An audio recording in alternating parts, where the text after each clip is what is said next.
this new year to celebrate the vision of Dr. Martin Luther King Jr. And I am especially thrilled that you are all able to brave the bad weather today, because I'm what my family likes to call a cold weather wimp. So I understand how difficult it is to get here, and I appreciate your efforts. I should also mention that the Seattle schools were delayed today. We were expecting a number of schools to attend. It's made bus transportation difficult, but we do want to recognize that TT Minor students walked here.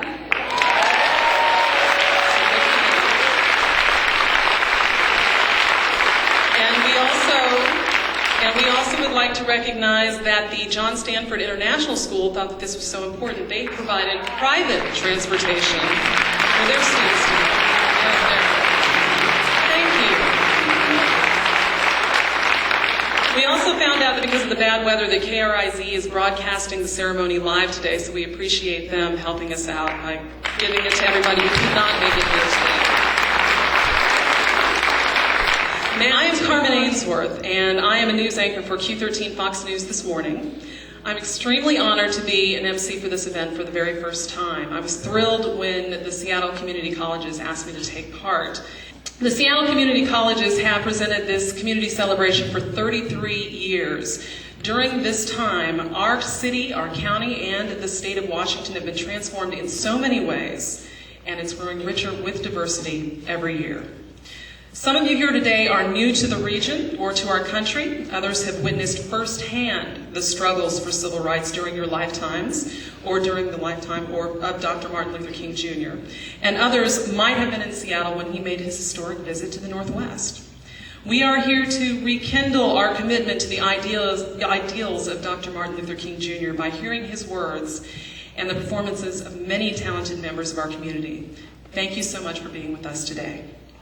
We are going to begin with an invocation from our host, the Reverend Dr. Samuel B. Kinney. He's Pastor Emeritus here at Mount Zion. And then we're going to hear again from the wonderful Danelle Damon and royalty. They will lead us in the traditional anthem, Lift Every Voice.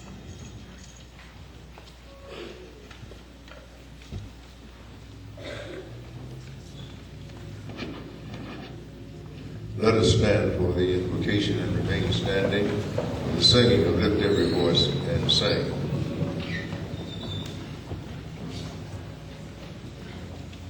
O God of our weary years and God of our silent tears, Thou hast brought us safe thus on the way.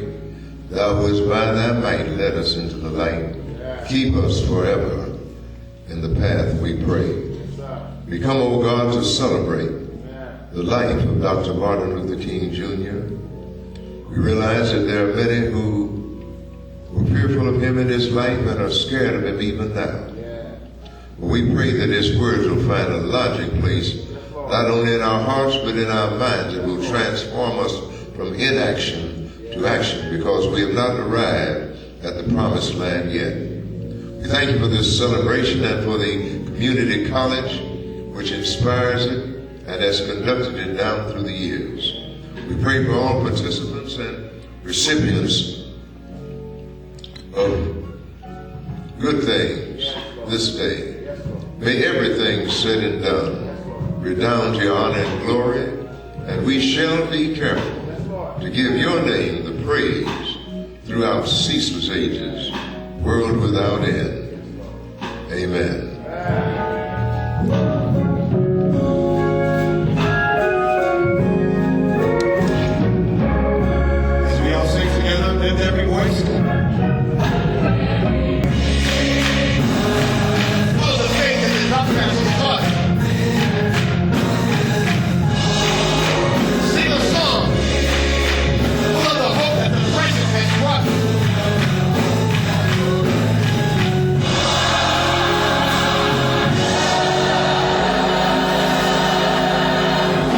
Facing the rising sun.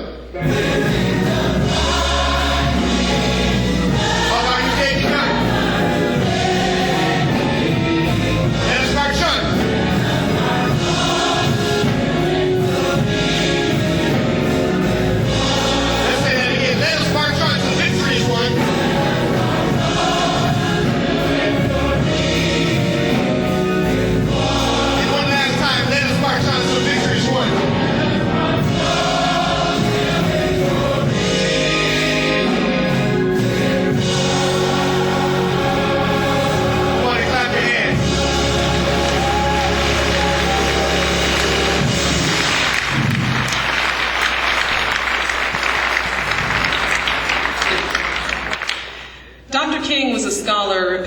maintained constant in his belief that education leads to a better life. And that belief is also the mission of the Seattle Community Colleges, which transforms the lives of almost 55,000 students every year.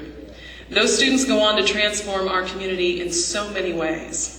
The leadership of the Seattle Community Colleges includes 5 trustees who are appointed to serve by the governor. And it is my great pleasure to introduce the chair of the Seattle Community College Board of Trustees, Thomas Malone.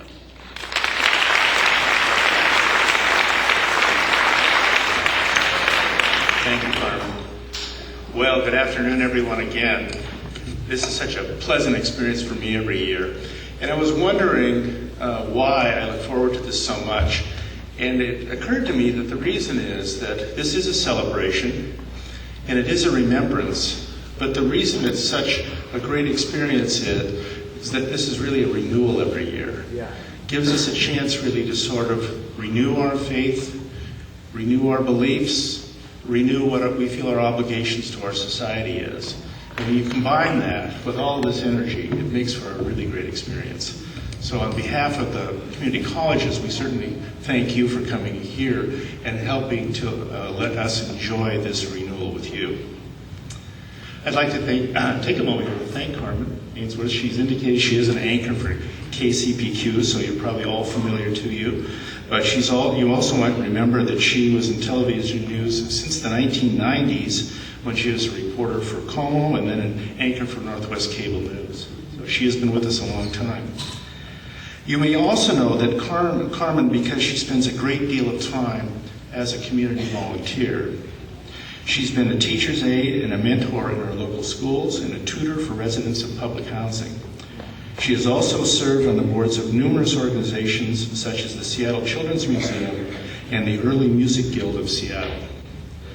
Carmen, you're transforming our region, and we're delighted to have you with us, and thank you very much for all you do.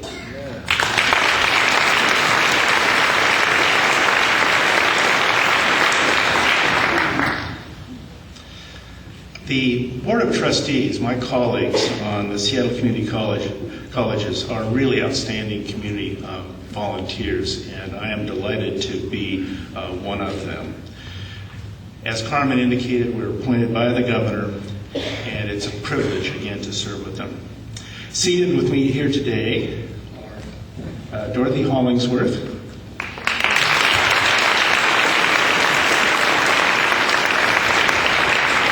one of the terrible experiences always having to show up with people like Dorothy, because Dorothy really isn't so much a wonderful person as she is a living statue for all the wonderful things that she's done. She's been on the Seattle School Board, and she has been a community volunteer and activist really for her entire life, and it's an absolute honor to be around Dorothy. Unfortunately, some of the other trustees could not make it. Nobi Chan was hoping to make it here today, but I'd be willing to bet that the traffic and the ice has probably kept Nobi away. Our newest trustee, Rajiv Shah, is a employee of the Gates Foundation. Unfortunately for him, but fortunately for the rest of society, he spends a lot of his time out of the country, particularly in the third world, in places such as Africa. And he has to be out of the country on behalf of the Gates Foundation today, or he'd certainly be with us.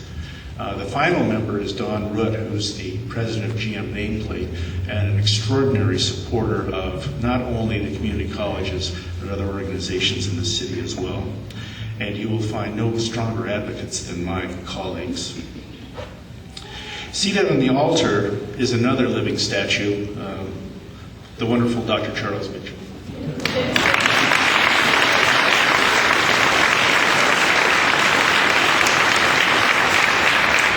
Charles is the chancellor of our community colleges, and it is a rare privilege to be able to observe all of the great things that Charles does day in and day out for the community colleges.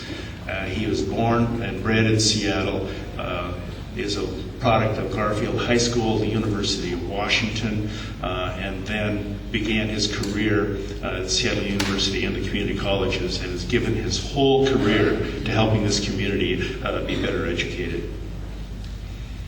We also are very blessed to have an outstanding group of presidents in the community colleges. And I'd like to introduce each one of them, but if you'd hold your applause until I get a chance to introduce the four of them.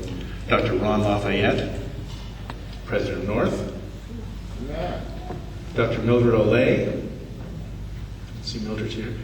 Dr. Jill Wakefield, and Dr. Norwood Brooks.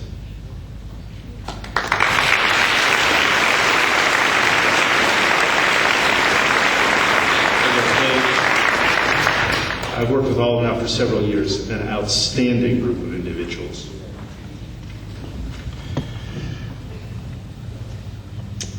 I'd now like to turn the program back to our wonderful MC and invite you all to enjoy the rest of the program. Thank you.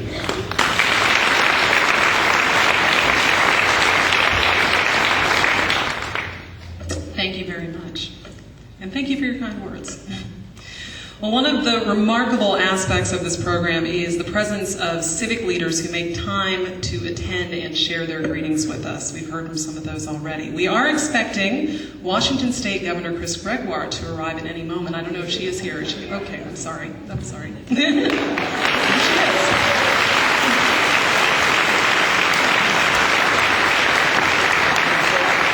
Governor Gregoire, we would be honored if you would come up and make a few remarks for us, please.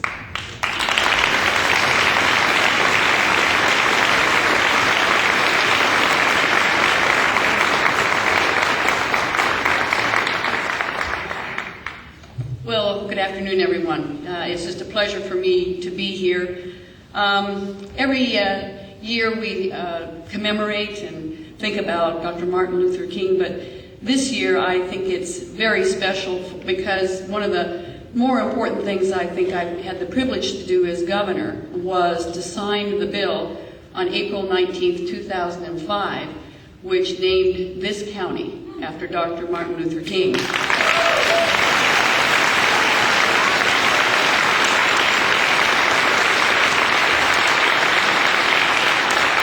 That didn't come quickly and that didn't come easily. It should have in both counts, but it didn't. And I'd like to give a big thanks to an individual who was absolutely tenacious and provided the consummate leadership to make that happen. And so, Ron Sims, thank you for making it possible.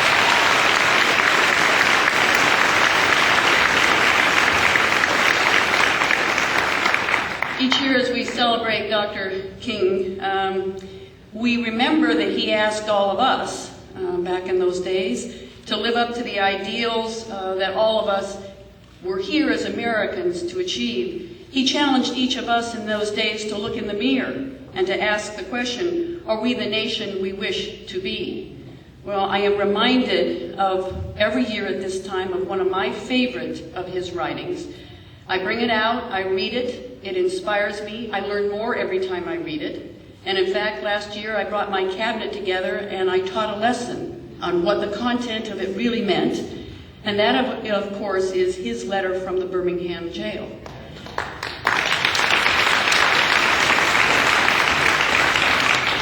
It was inspiring. It was inspiring what it was written on, the edges of a paper. It was inspiring in what it said and what it meant. But it was then again that he challenged all of us, and particularly he challenged the clergy to indeed look at this nation, look at the entire nation, live up to the values that the nation was founded on. It has tremendous wisdom. It also has amazing logic. It was a direct challenge to those who saw what was happening in the country and sat by and did nothing. Let me, if I could, read one passage from the letter. Human progress never rolls in on the wheels of inevitability. It comes from the tireless efforts of men willing to be co-workers with God. And without this hard work, time itself becomes an ally of the forces of social stagnation. We must use time creatively in the knowledge that the time is always ripe to do right. Now is the time to make real the promise of democracy and transform our pending national elegy into a creative psalm of brotherhood. Now is the time to lift our national policy from the quicksand of racial injustice to the solid rock of human dignity. His clergy kept saying to him, be patient, don't rush, don't break the law. Why are you so having to make change, and why so quickly? It's inevitable. It will come. And you know his historic words and what he said back to the clergy, in which he said, "Justice too long delayed is justice denied." Dr. King was impatient for justice, and we all should be impatient for justice.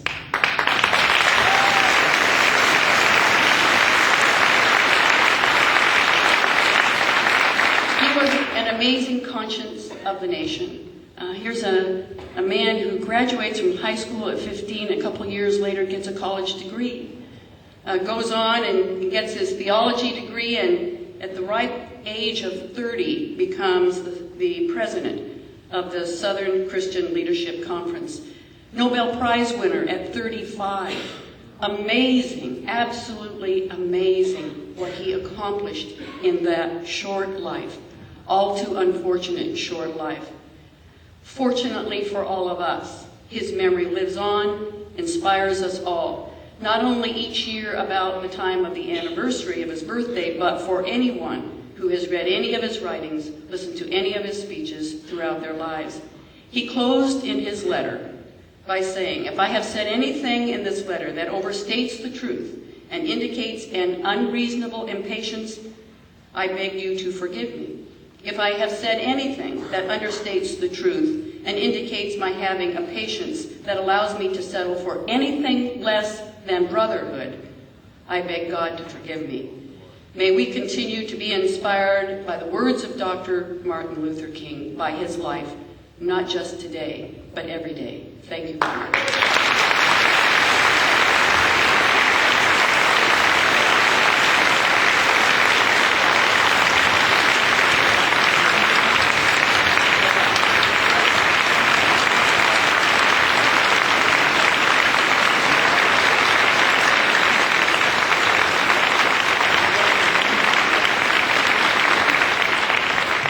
Thank you very much, Governor Gregoire, for sharing those very inspirational words. Seattle Mayor Greg Nickels, along with his wife Sharon, has attended the celebration for many years, and we invite Mayor Nickels to the podium.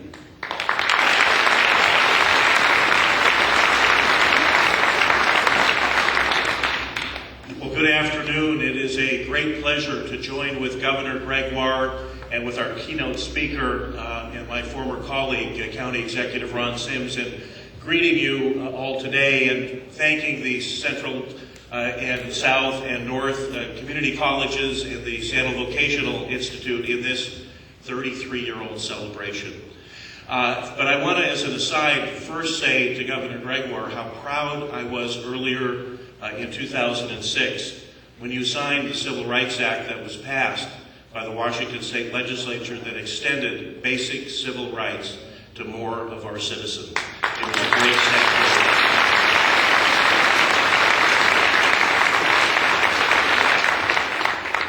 Later this spring, we are going to experience a milestone, and I suspect that very few of us will actually mark it.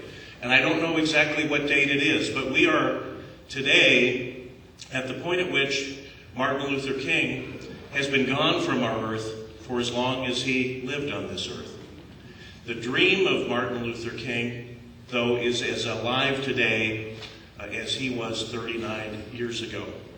That dream has taken different shapes. It's interpreted in many ways, and today we celebrate that dream and we try and reinterpret it for today.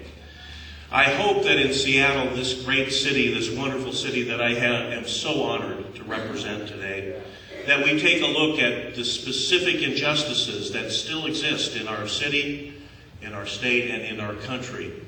And we renew our commitment to removing those injustices. Because at the end of the day, what Martin Luther King Jr. said to us was that this needs to be a world of race and social justice, that this needs to be a world of justice. And we have many places where we have not achieved that dream, despite steps like the signing of that Civil Rights Act. We know in our public schools today that our children achieve differently, that we can predict a child who will succeed based on their income, and one who has not got those resources will very likely be less successful. Let us commit today again to removing the disproportionality that we see in the results that our children receive last year.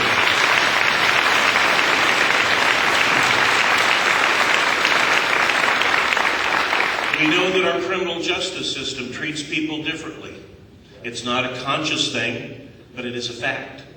Let us commit today that when we gather here, maybe not next year, and maybe not the year after that, but one day we will gather here in this church, and we will not see more African American young men in our prisons and our jails than we see in our universities.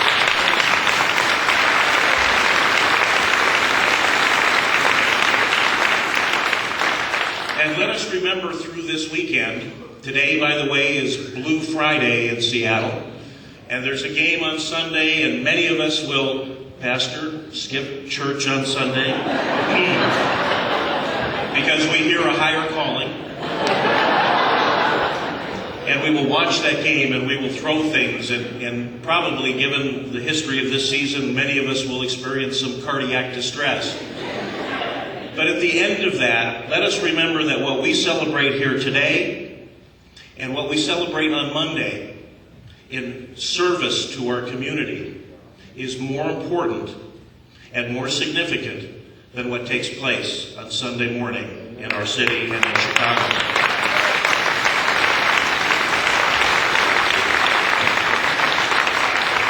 And so it is in that spirit that it is my honor for the 6th time to declare January 12, 2007 to be Seattle Community College's 33rd annual Dr. Martin Luther King Jr. Celebration Day, and I encourage all citizens to join me in keeping the dream alive. Thank you.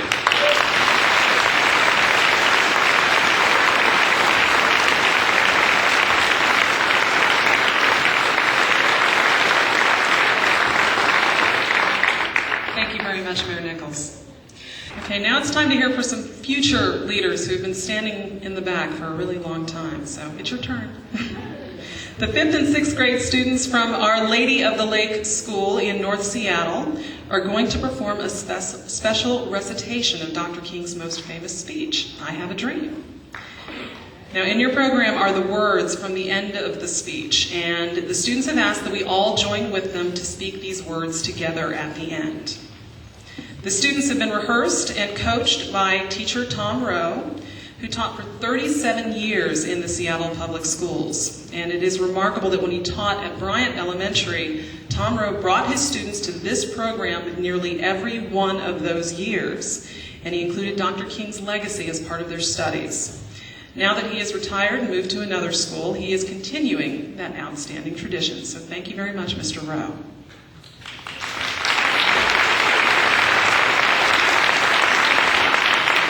Please feel free to come on up, and I should also let you know that immediately following the students, we will hear from the equally remarkable soloist, Felicia LaFalle Curry.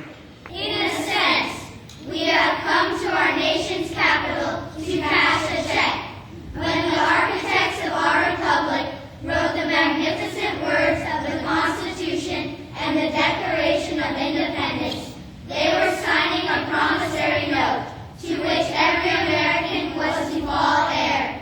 This note was a promise that all men, yes, black men, as well as white men, would be guaranteed the unalienable rights to life, liberty, and the pursuit of happiness.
Precious Lord,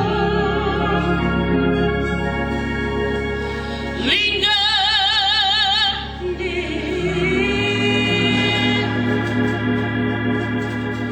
and weep.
Well, now it is my pleasure to welcome Dr. Charles Mitchell to the podium. Dr. Mitchell is Chancellor of the Seattle Community Colleges and is a recognized leader in education both locally and nationally. He grew up in Seattle. He graduated from local schools and colleges. He has devoted his career to education. Under his leadership as president at Seattle Central, the college was named Time Magazine's College of the Year.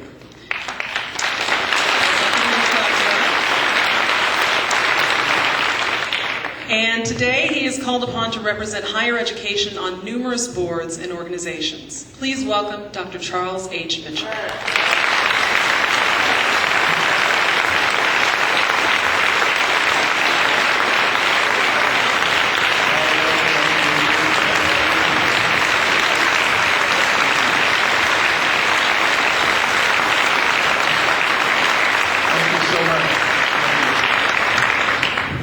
Felicia, thank you again. You know, I always talk to Felicia. I said, you know, you do a different rendition of that song every time. She said, you know, well, I've been doing it for 20 years, Charles.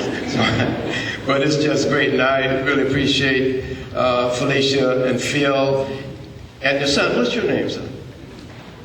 Tyrone? Tyrell.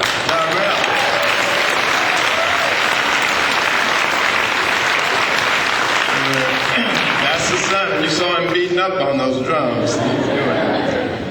This is a great opportunity for me to introduce our speaker for today, and because I've known our King County Executive Ron Sims for so many years, and I've seen him grow into these various leadership positions.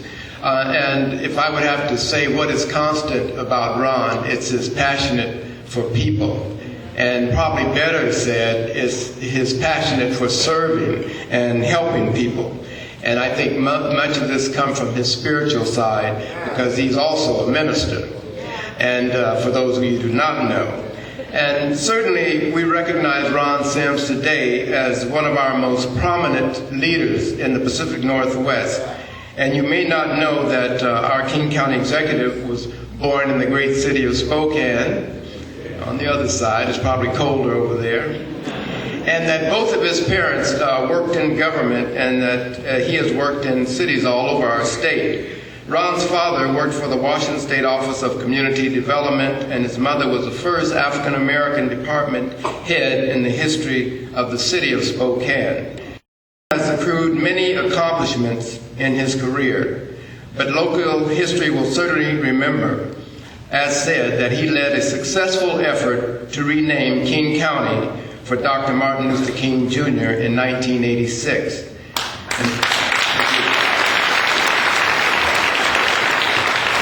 And this happened during Ron's first term in the office on the King County Council.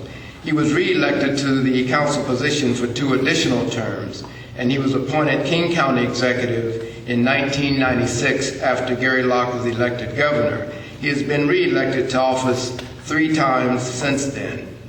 It has taken more than 20 years, as our governor had mentioned, after the county council vote, and much public discussion and work by many members of our community to complete the process officially recognizing Dr. Martin Luther King Jr. as the King County namesake. And I would just like to mention there were people in our audience today that worked hard on this, and one is our chair of our county council now, Larry Gossett, who is with us today. And also our community activist, Eddie Rye, who worked very hard in this area. And as our governor had mentioned, it was just last year that Governor Gregoire signed the legislation recognizing Martin Luther King Jr. County. I also want to take this occasion to thank Ron Sims for his participation in the life of our colleges. He has so generously given of his time to speak to our students, our staff, and our employees over the years, and on every occasion he has been exceptional. And I would like to speak to how he even inspired a member of my family. Recently, Ron had been recognized as a leader on healthcare reform for heading a regional effort to find new approaches to controlling costs. One aspect of that approach is physical fitness. And you may have heard that Ron has become a physical fitness advocate to set an example for county employees. One of his new activities has been bicycling to work and bicycling many miles each week. And I'm told he took that Seattle to Portland ride this past summer.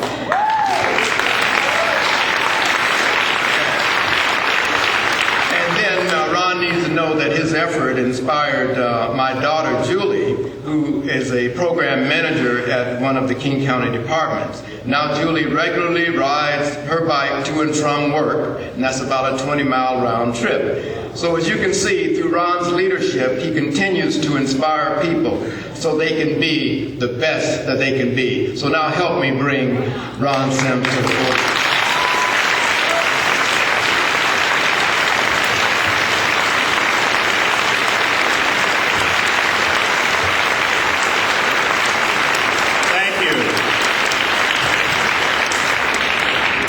I thank Dr.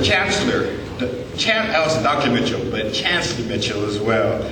If you look at his growing up here in Garfield to the University of Washington, his help as an athlete and then a scholar, his work at Seattle Community Colleges, the president of Central Seattle Community College, and now Chancellor, how would you describe it?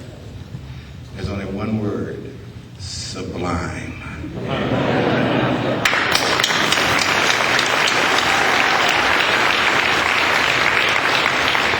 I also am humbled because I am here on the pulpit of the Church of Reverend Dr. Samuel Berry. We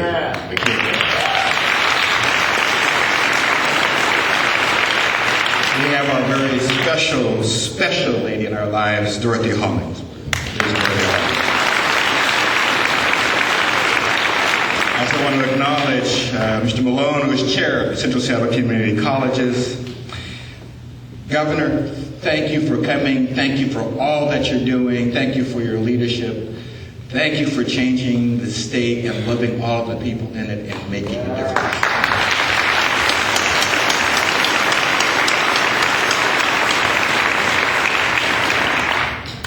I need to say hi to a real dear friend of mine from my college days when we first met, and he's the former Snohomish County executive, and he's now the director of the Puget Sound Regional Council. But he's been in my life since forever, Bob Jewell.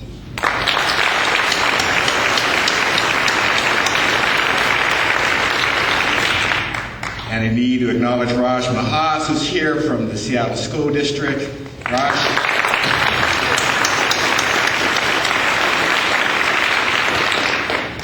And last but not least in my life, I need to acknowledge my wonderful son, my youngest son, who is a student at Arizona State University and just made honors in his freshman year, Aaron Sims.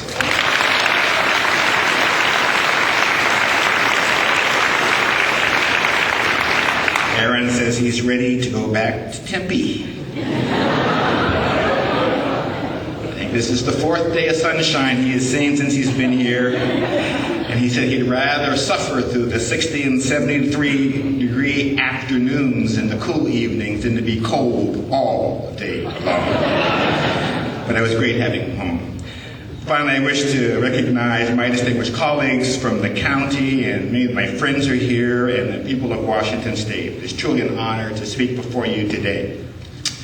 We gather here, as so many others are doing across the nation, to celebrate the life and the legacy of the Reverend Dr. Martin Luther King Jr., a man who has inspired our community, transformed our nation, and brought hope and justice to millions around the world. His name, his deeds, his words, and of course his image continue to stir us today, 38 years after he lost his life in Memphis. His presence continues as an eternal icon for equality and justice. But what is it about the image of one man that continues to call us forward to churches and village squares all around the globe? What is it about the presence of a man that can cause a government of more than 1.8 million people to rename itself in his honor. In King County, we are on the verge of unveiling our new county logo, an image. It is the image of the likeness of Dr. King. I have seen samples of the logo, and they are remarkable and moving and touching. Our new logo isn't just a drawing. It is a symbol of who we are as a people. It is a symbol of King County's solemn pledge to reflect the values of Dr. King. Our efforts to rename the county and redesign the logo date back 20 years. There are countless people who have contributed to our efforts, but there are a few who I will personally, because I have never been able to do this, thank them. First, I want to thank Eddie Wright Jr., who spearheaded the name change of Empire Way to Martin Luther King Jr.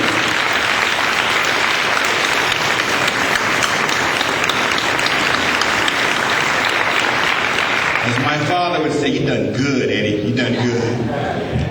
I want to thank former Councilmember Bruce Lang, who came to me and said, let's propose a motion to rename King County in memory of Dr. King. And I want to thank Councilmember and now County Council Chair Larry Gossett, who year after year proposed legislation to change the logo from a crown to the image.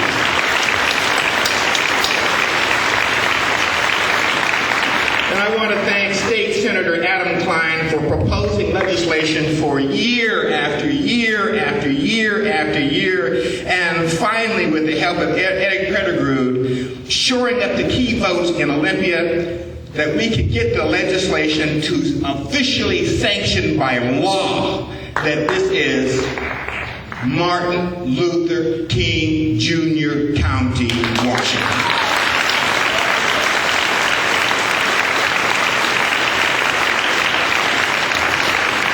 And how sweet it was that our Governor Christine Gregoire, came up here and signed that legislation at a ceremony, and it touched us all, and it felt so good. Thank you. And I would like to recognize Tony Gable and Gable Design Group. They were chosen from a record 29 companies competing for the logo contract. We have never had so many companies apply for a design contract with King County. Tony and his team, which included Vivian Phillips, beat out local and national companies partly because of their heartfelt enthusiasm to work on this historic project. Tony, thank you very, very much.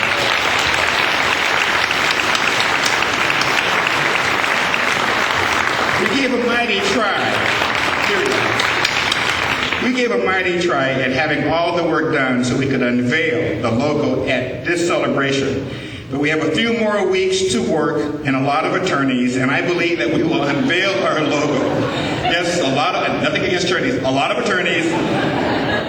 And you will agree that the Gable Design Group has done a remarkable job. But what is the importance of an image? What is its importance? We should ask the Red Cross, the Red Crescent.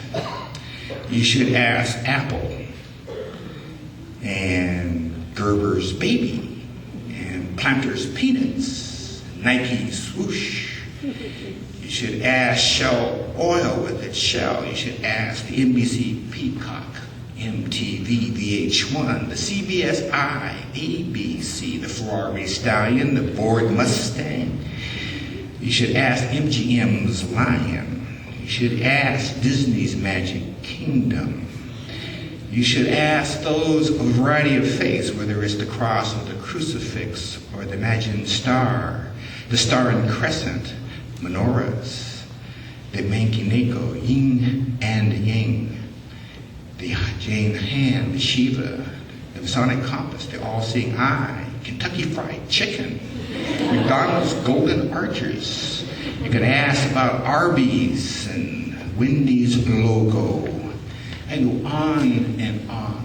We have logos because logos define who we are and how we see ourselves and we respond to logos every single day. They mold us and shape us and instill in us values and perceptions.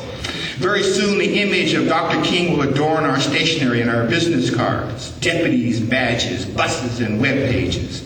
The logo might spark some debate and controversy in the beginning, but the impact, what will be that long-term impact? What does the face of Dr. King mean to us? Just as the image of the Space Needle has become synonymous with Seattle and the Pacific Northwest, so too will the image of Dr. Martin Luther King Jr. become permanently associated with King County. Our new logo will provoke many different thoughts and emotions. Some will see Dr. King's greater dream of equality and justice. Some will see his fight against unjust wars. Others might see him offer counsel and hope, as he did in the Birmingham jail. Still others may see his simple call for us to love one another. Will our new logo transcend Dr. King's life and reflect King County's exceptional excellence and civility toward its people? I, for one, believe our county's new likeness of Dr. King is a symbol of the dream, that the dream endures. How can we in King County not just symbolize Dr. King's dream, but advance it? If you're going to have a logo, you should be proud of it and reflect its values and incorporate its values and instill them and have them in your soul and very being.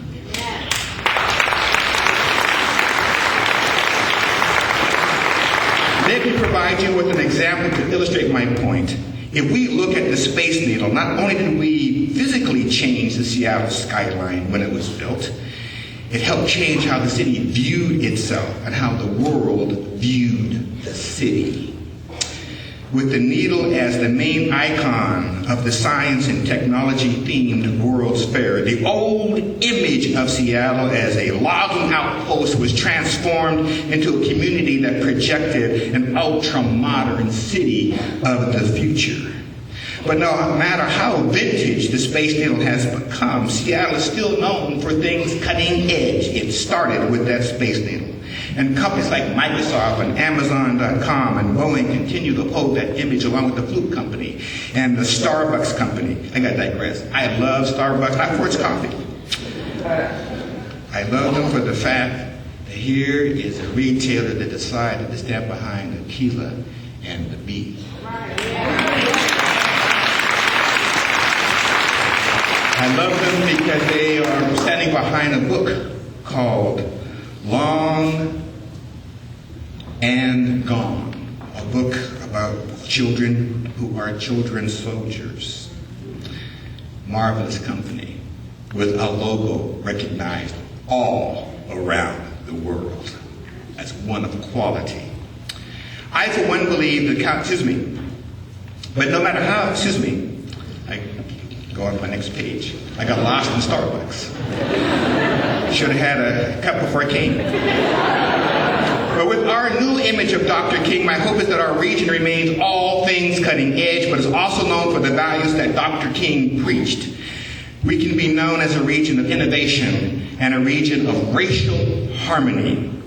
Adopting Dr. King's likeness is our covenant, our sacred promise to this and future generations to live out the values of Dr. King. Our new logo will be a constant affirmation of Dr. King's legacy, to have the courage of our convictions and the strength to take action when we need to do it. And I'm going to talk about that. George Washington represents our state. Chief Seattle represents our largest city. But extraordinary individuals, Dr. King will soon take his rightful place among our state's icons as a symbol of our county, a symbol of peace and of hope and of justice and equality.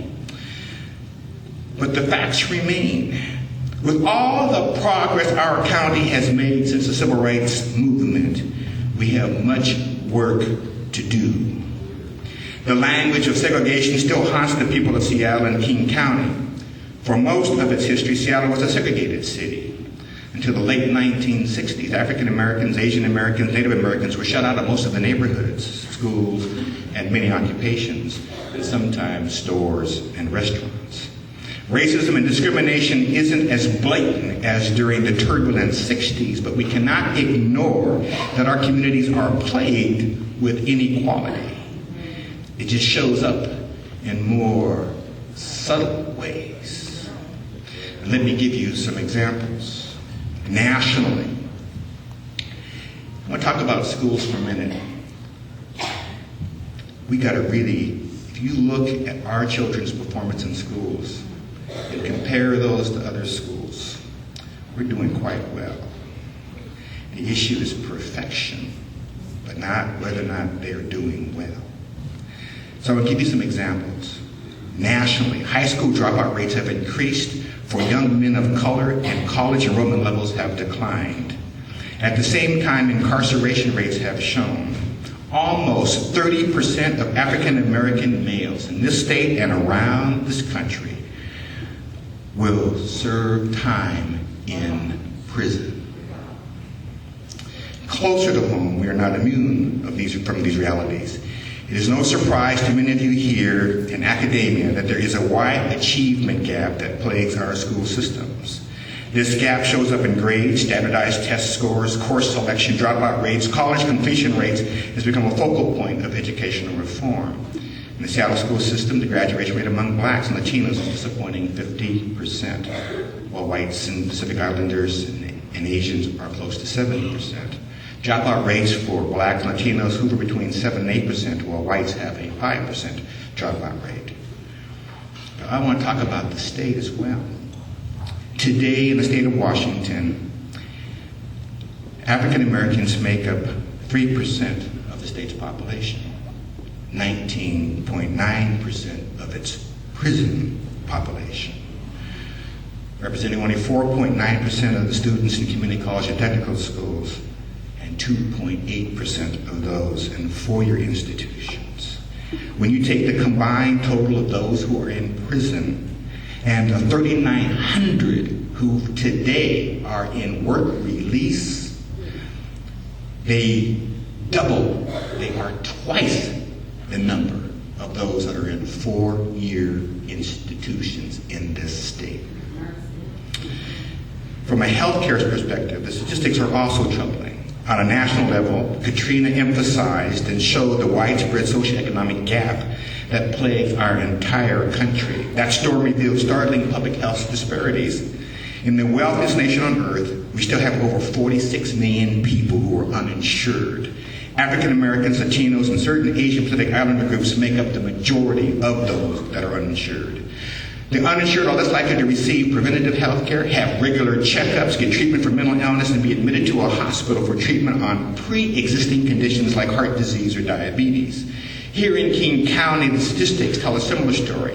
Health officials report that African Americans nationally are less likely to receive diagnostic testing or adequate pain medications, have early stage diagnoses for cancer and preventative asthma control measures, are less likely to be placed on any transplant list, including a kidney transplant list. Diabetes rates are also significantly higher among African Americans, Latinos, and American Indians when compared to whites. If Dr. King were alive today, he would admit his dream has a long way to go before being realized. And finally, with respect to the economy, I can't begin to tell you how many board meetings I attend where I am the only African American president. The only. I mean, this is 2006 and 7. I mean, it should never be able to go to a corporate board meeting and be the only one.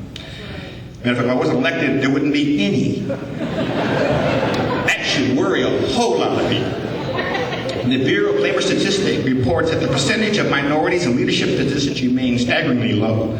Of the 50 million Americans employed in management level positions, only 8% nationally are African Americans, while Asian Latinos comprise 6% of the demographic group.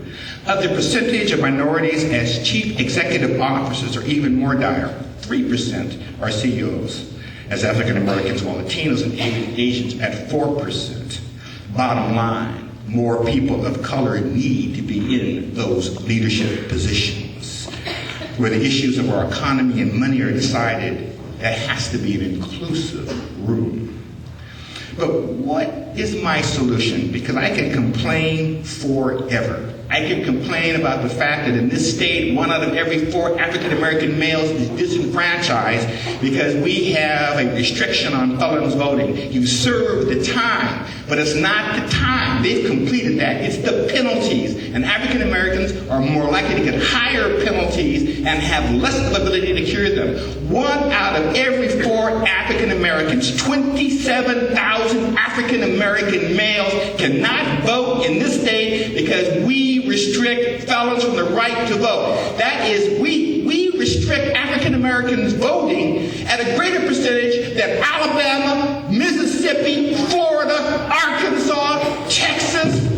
We do it better. I mean, I think that Jeb Bush disenfranchised people in 2000. He should come up here. We do it better than he did.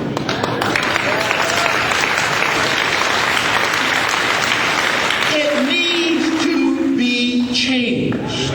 And I applaud the bipartisan effort that is going forth in Olympia that is designed to say if you serve the time, if you paid that price, you do have a right to vote like the rest and so many other felons in this state.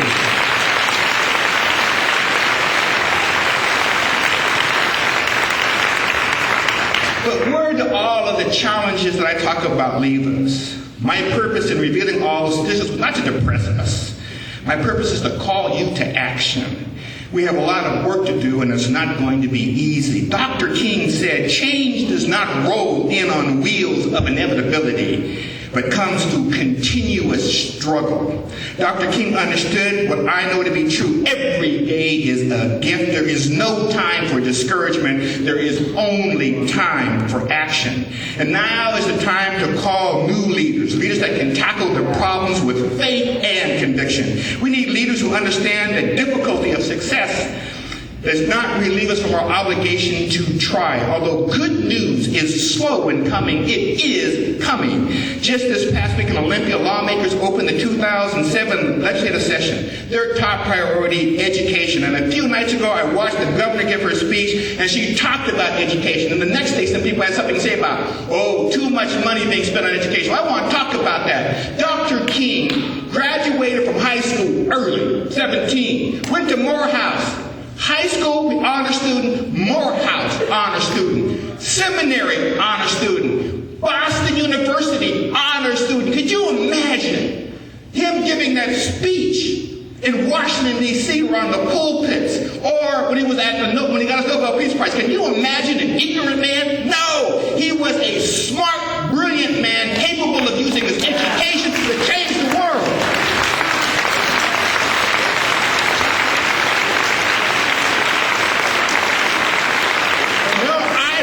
Education changed in this state. I want education changed, and the governor kicked it off. And the issue just isn't money.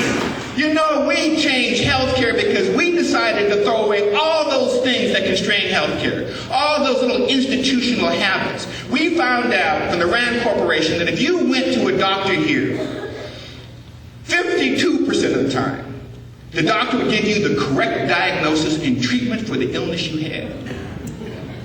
Now the others, that was just, diagnosis was a little incorrect. But in order to make that change, the medical profession did, and the plans did, and the providers did, and the insurers did, said, hold a second. You can't talk about health reform without abandoning the system that we now have. It isn't working. So let's talk about education. It isn't just money. I think superintendents and school boards and teachers and parents have got to say, look, it ain't working. I'm sorry. And give people the opportunity to implement the change. You can't get a result different than the one we have right now by using the structure that's failed us.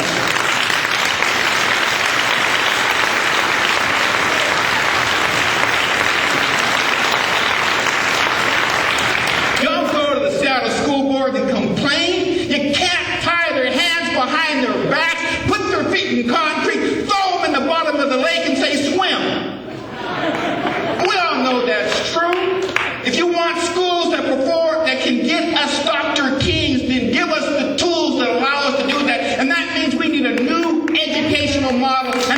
of now.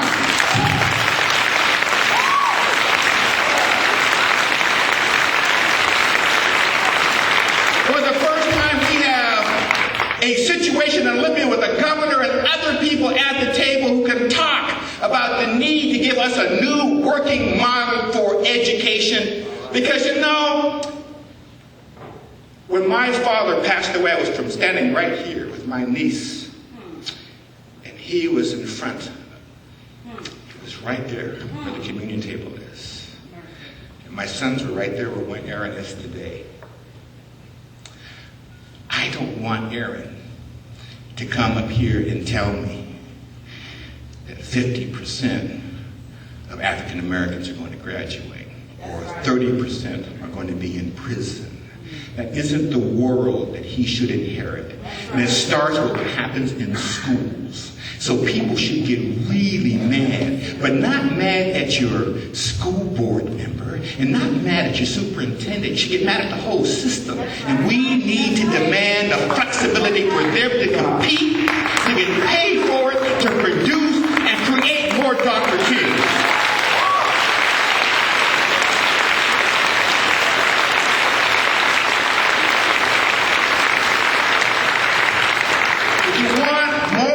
People in the community colleges and technical schools and the four-year institutions, somebody's going to have to be able to provide more scholarships and grants. Now, I'd like to be able to roll back I-200. I really would. But I support the fact that people have been as innovative as they have been. But that doesn't mean that we're going to have less enrollment. We need more enrollment, because in an age of global warming, in an age of globalization, there are going to be distinct winners and losers. And if our young people of color end up not being able to acquire the skills and the ability to compete, they will be losers all of their life. The Dulles Commission came out with a report. The Dulles Commission was a report released in Washington, D.C. 40% of African American males after the age of 25 will never have a consistent job for the rest of their life. We can't afford that. So I want a school system that believes in the capacity of all children to be Dr. King. I want a school system that makes sure when they get in the community college system, they can acquire the skills in the technical school system. I want a school system that gets people prepared to compete with China and South America and some of the emerging African countries and Middle Eastern countries who are investing in the European countries who are investing in their kids, because they don't want to be losers, and they don't care if we do. They don't. They want to win. Well, when you're on the field of economic growth, that's a contact sport. I'm sorry. You strap on your helmet, you put on that chin strap, you put the shoulders on, and you don't go hug your opponent, you knock him down. The hugs are for after the game. You say, good game, good game. So it is time for us to allow the school systems of our state to produce the people of the future that allow our economic growth to sustain, because we're going to be so good. You know, our kids will walk around. I used to tell kids when I coached them, I want you to walk around like champions. I want you to look like champions. As Charles would tell you, as Pastor Mitchell would tell you, when he walked around the field, he looked at people and said, game is already over.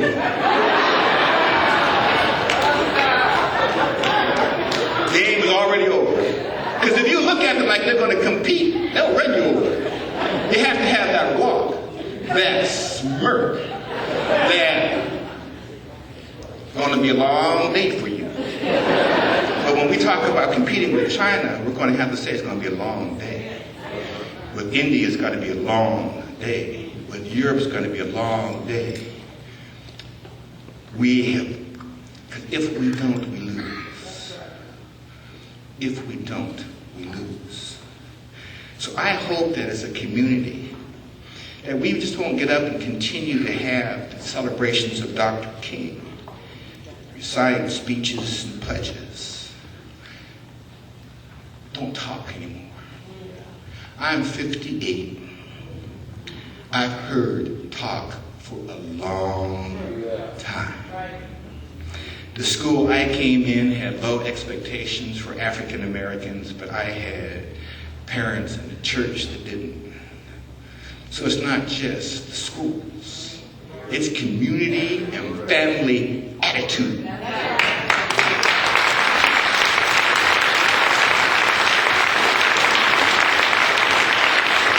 I can tell you that I still believe in this state we should require every kid who enters first grade to get a library card. When you get into junior high or middle school, still look and see whether you got that library card. When you get to high school, require a library card. We're more concerned about driver licenses for people who can't read than supplying them the skills to read the license and the laws of the test. So we need changes in education. We need to throw away what we do today so that when Chancellor Mitchell gets those students, and when the four-year colleges get those students, they are looking at a Dr. King after Dr. King after Dr. King. You're in the church of Reverend Dr. Samuel B. McKinney. He celebrated his 80th birthday in late December. His sisters came out.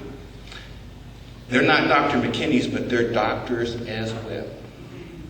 Now, can you imagine Mount Zion being what Mount Zion is today without having a learned minister at its top? That's right.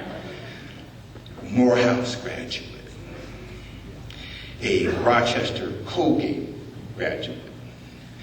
When Reverend McKinney went to Morehouse, it was because Duke University didn't let African Americans into Duke, so he went to Morehouse. Educated.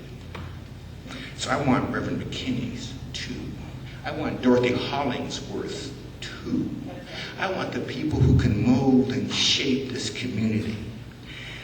So get mad. Get mad. You have a choice. Life is a gift, and tomorrow is not promised. And we can either sit back and bemoan or get fully engaged.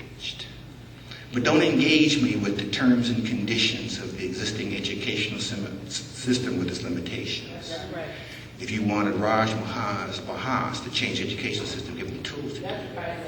If you want a school board to do it, give them the money and the tools to do it. If you want Governor Gray Water to do it, give her the tools to do it. But this model is broke. I can't say that enough. It is broke. The tires, all of them are flat. The car doesn't work anymore, and it's out of gas anyway. It's a creaky old car. A creaky old car. Now, if you think you're going to go down from here to Los Angeles at light speed in that creaky old car, you are wrong. It is broke. And that means that the Urban League and the NAACP and the business community and the church community has got to get up and say, change will occur now. Dr. King didn't set up on a pulpit and wish. He got in the streets when people didn't listen to him. He got to the newspaper. We got to get active and mad and angry and say, now is the time for change.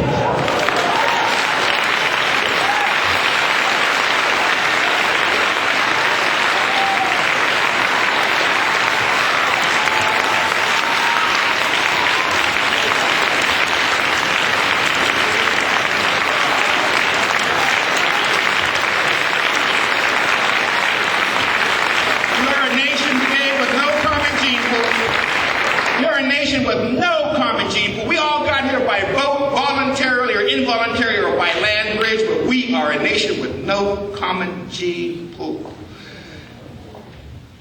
We can do extraordinary things because we can show how great a democracy we are. But democracy is only as good as the educated people in it. When I was here, I talked about my dad. I remembered how my dad used to sit in, from a Black Baptist tradition. My wife is from an all-Catholic tradition. So I get a chance, at least on my iPod, to listen to those things that I heard my father play on the piano. We used to have a Mrs. Kirtley and Mrs. Maps in our church. And all they knew was stomp that foot like that.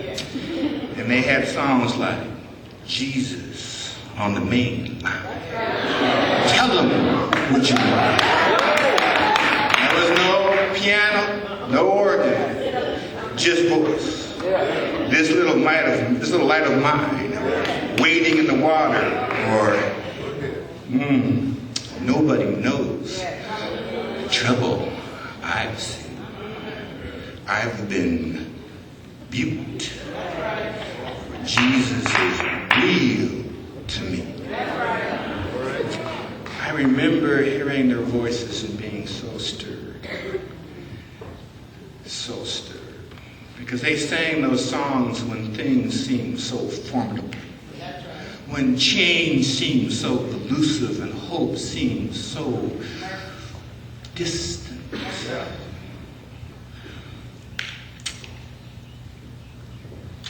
Then they used to sing a song that I'll never forget. I have its lyrics. I am no ways tired. I've come too far from where I started from. Nobody told me that the road would be easy, but I don't believe he brought me this far to leave.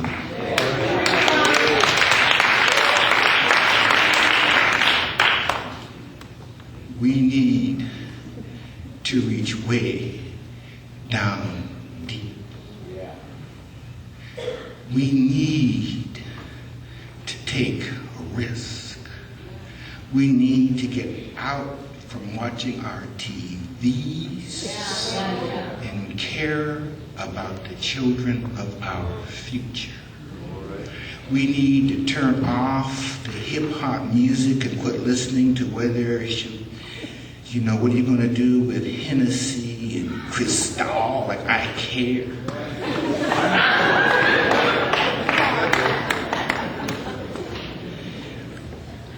Because neither of them will get you a job. Neither of them will make you a doctor, a lawyer, or a skilled engineer. We need to tell our children that they're great. They're great. My father's gone. It's really hard to be up here. He was the door opener and the foundation to my life.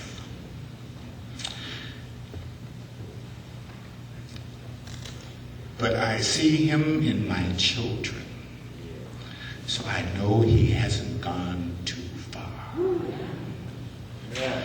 But I want to tell you, there was a man who knew Latin fluently and teased us in that, spoke French fluently, never got one bad grade in 16 years of education, an A- in third grade. Eclipsed by his sister, who said she never let an A- taint her report. My father would be the best county executive you have ever known. The best and the greatest. But times limited his opportunities. So I want more Reverend McKinney's and Reverend Sims's. I want more Chancellor Mitchell's and Dr. King's. So let's get busy.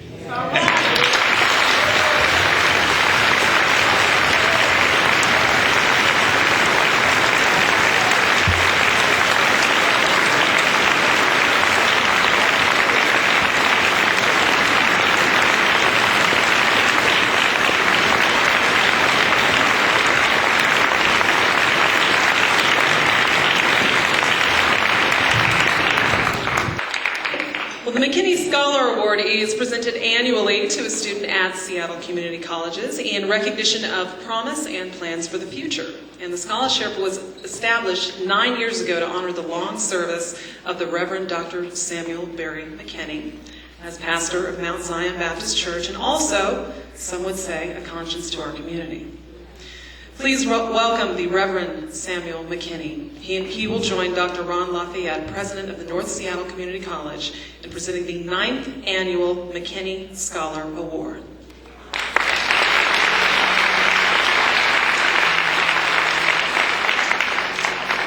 Wow.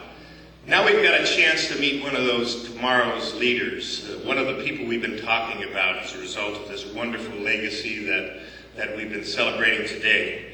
I am so pleased to announce that Shantae Johnson is the recipient of the 9th Annual Samuel McKinney Scholarship Award. Shantae, why don't you come forward?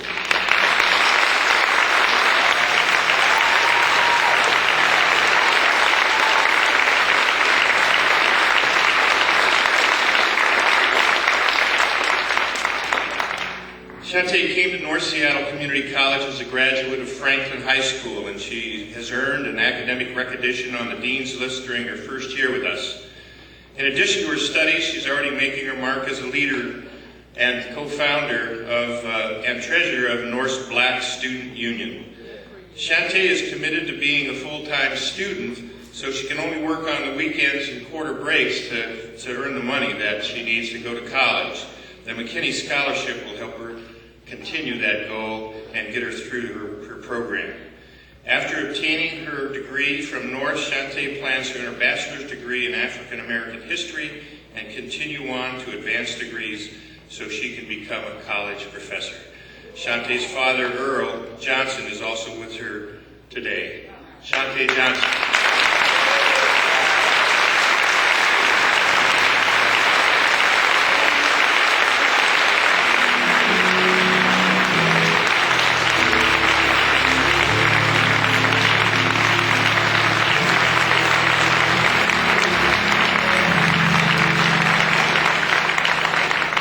We're very happy to grant you this award. We know that the future is before you. We know that you would use it well.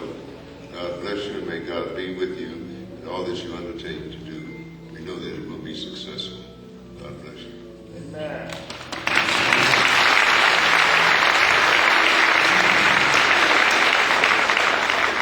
I just want to say thank you.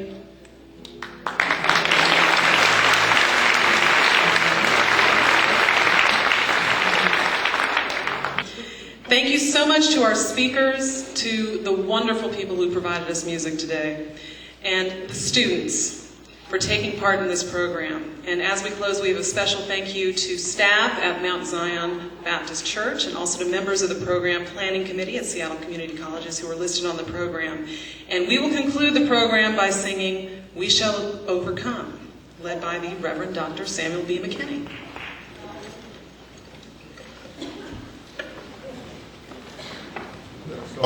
Let us all stand and join hands, reach across the aisle. Let everyone here be touched by someone else. Those on the stage can come down on the floor. We're all together in this. Come on. Oh. Yes, ma'am. Got you up here.